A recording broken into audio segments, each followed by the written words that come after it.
আসসালামু আলাইকুম এমডক্স থেকে আজকে আমি নাফিস আছি আপনাদের সাথে নতুন একটি ফিচার নিয়ে আজকে কথা বলবো। সেটি হচ্ছে হোয়াইট বোর্ড। যেই হোয়াইট বোর্ড সম্পর্কে আমরা অনেকেই জানি, আবার অনেকেই জানি না। তো যারা জানেন না তাদেরকে আজকে এই ফিচারটি সম্পর্কে জানাতে আমি আপনাদের সামনে হাজির হয়েছি। তাহলে চলুন কথা না বাড়িয়ে শুরু করা যাক আজকের ফিচারিং নিয়ে আলোচনা।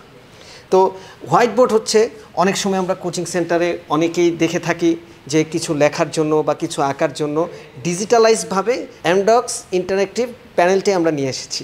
তো চলুন আজকে তাহলে টিউটোরিয়ালটি আমি আপনাদের সামনে উপস্থাপন করছি। দেখা যাক যে এই টিউটোরিয়ালে কি কি থাকছে।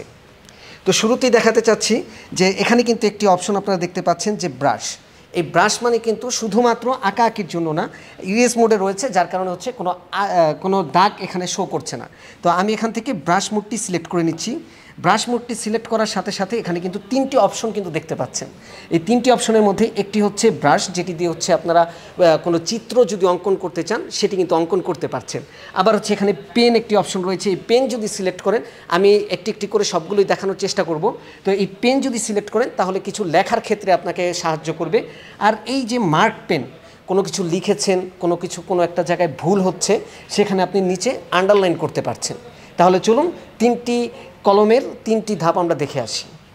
তো প্রথমেই আমি সিলেক্ট করছি ব্রাশ।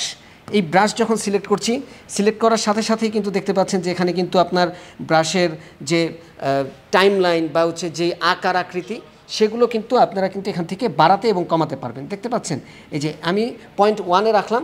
এখন কিন্তু দাগ, আমি যদি কোনো দাগ দেই তাহলে দেখতে পাবেন যে দাগটি কিন্তু একদমই সরুভাবে হচ্ছে স্ক্রিনে আপনারা দেখতে পাচ্ছেন। তো চলুন একটু দেখে আসি। যেমন এখানে হচ্ছে আমি লিখতে যাচ্ছি যে বাংলায় যদি লিখি, বাংলায়ও কিন্তু আপনারা লিখতে পারবেন। যেমন হচ্ছে ফাহাদ। এখানে যখন ফাহাদটা লিখলাম, দেখতে পাচ্ছেন যে লেখাটি কিন্তু খুবই সরু হচ্ছে। আবার এখন হচ্ছে আপনারা আবার ভয় পাবেন না যে লিখে ফেলেছেন এখন আর মুছা যাচ্ছে না, সেক্ষেত্রে কিন্তু ইরেজ অপশনটি রয়েছে। এই ইরেজ অপশনে ক্লিক করে কিন্তু আপনারা এটা পুরোটাই এক নিমিষে মুছে ফেলতে পারছেন।